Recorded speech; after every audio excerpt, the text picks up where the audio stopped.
Salut, c'est Emeric et dans la vidéo d'aujourd'hui, on va voir comment valider un marché niche et des idées de produits.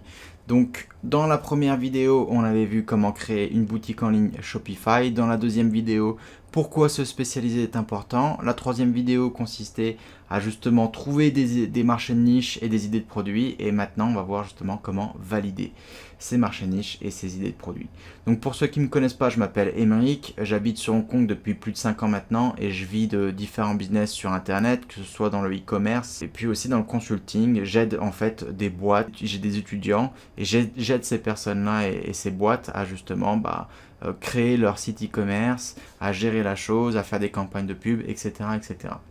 Donc voilà pour la petite histoire. Donc on va voir tout de suite les différents outils que j'utilise la plupart du temps pour valider ces idées de produits et de business.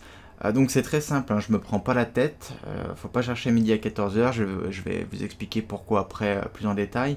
Mais donc la première méthode, j'ai trouvé des idées de produits ou des idées de business, je vais regarder sur Google FR ou sur Google US ou voilà, peu importe là où je veux en fait vendre mes produits, je vais regarder sur ces moteurs de recherche s'il y a d'autres entreprises qui font de la pub. Donc s'il y a des gens qui achètent du trafic et qui payent voilà, pour des mots-clés sur certains keywords, sur certains mots-clés, je sais que voilà, c'est un indice que ces mots-clés-là sont profitables et que ces produits sont profitables.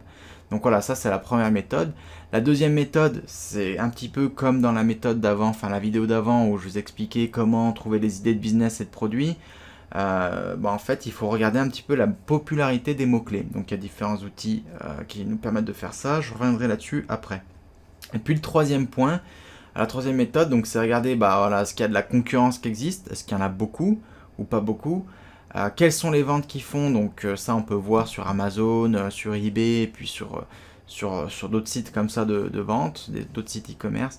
Et puis est-ce qu'il y a beaucoup de blogs, est-ce qu'il y a beaucoup de gens qui parlent de ces produits-là ou de ces niches, voilà, est-ce que c'est populaire ou non. Si voilà, on trouve un produit mais que demain on voit qu'il n'y a personne qui en parle, et qu'on risque d'être un petit peu tout seul sur ce marché-là, ça peut être compliqué parce que vous allez devoir tout créer de A à Z et pour faire ça, il faut vraiment avoir beaucoup d'argent devant soi pour justement, on va dire, lancer un produit qui n'est pas populaire et le rendre populaire, un produit ou une tendance. Donc voilà, moi j'utilise ces trois méthodes principales, je vous explique pourquoi je me prends pas plus la tête. En général, parce que donc avant, quand je commençais mes idées de business, voilà, j'étais formaté à l'école, je pense comme beaucoup d'entre vous. On dit toujours il faut faire un business plan, il faut faire un questionnaire, il faut faire ci, ça, etc. Mais là, on parle pas de lancer une marque ou de lancer on va dire, le nouveau business de l'an 3000, un truc de fou. On veut juste faire quelque chose de simple, se mettre rapidement les pieds à l'étrier et puis voir un petit peu si tel ou tel produit sont populaires et sont tendance. Donc voilà, au début, on commence en général, la meilleure façon pour commencer avec un petit budget, c'est de commencer en tant que revendeur ou même dropshipper, faire du dropshipping donc. Et pas besoin de chercher midi à 14h. Donc de toute façon, après, une fois que vous avez la plateforme, que vous avez le site internet, vous allez pouvoir tester différents produits ou différentes niches, ça coûte pas très cher. Et ça sert à rien voilà, de faire des études trop compliquées et trop longues. C'est ce qu'on fait souvent en France. Moi je vois beaucoup de gens, ouais mais attends, faut que je fasse une étude de la concurrence, une étude du consommateur, une étude du marché, une étude de ci, une étude de ça. À la fin ils ont fait je sais pas combien de millions d'études. Et puis l'opportunité elle est passée, il y a déjà 10 personnes qui le font et puis c'est mort quoi. Donc voilà, c'est pour ça que parfois vous avez une idée, vous regardez un petit peu différentes méthodes. Si vous voyez que sur les trois méthodes, il y en a deux voilà, qui passent le test. On voit par exemple ici dans ce cas de figure que il y a de la pub payante et puis que voilà, il y a des blogs, pas mal de blogs qui parlent là-dessus. On se dit ok, voilà, c'est populaire, et allez, je me lance. C'est parti mon kiki. Donc voilà pour ce qui est en fait des méthodes principales que j'utilise.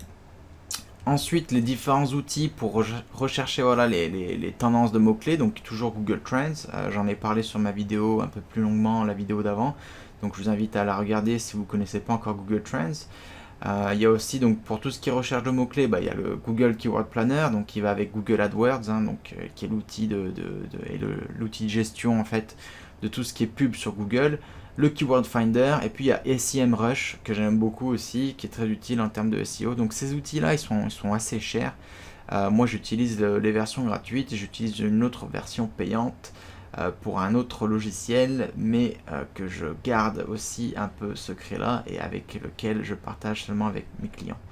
Voilà, donc là, en termes d'autres recherches de mots-clés, il faut regarder aussi les suggestions de recherche sur les sites marchands ou les moteurs de recherche. J'en ai parlé aussi dans la vidéo d'avant, donc avec YouTube et puis avec AliExpress. Voilà, quand vous tapez en fait des mots-clés sur un moteur de recherche, peu importe n'importe quel site, hein, ça peut être la Fnac, ça peut être Cdiscount, ça peut être Google. Vous commencez par exemple à taper le M et puis vous allez avoir des suggestions de mots-clés. Des fois ça va justement vous indiquer un petit peu les tendances et la popularité de tel ou tel mot-clé. Et puis bien sûr, bon ça après il y a pas mal de marketeurs et de personnes qui en parlent, il y a les meilleures ventes de sites comme Amazon ou d'autres sites marchands. Donc voilà, ça c'est des outils aussi qui vont vous permettre de voir sur tel ou tel produit ou telle niche s'il y a des ventes et si ça marche ou non pour vos concurrents.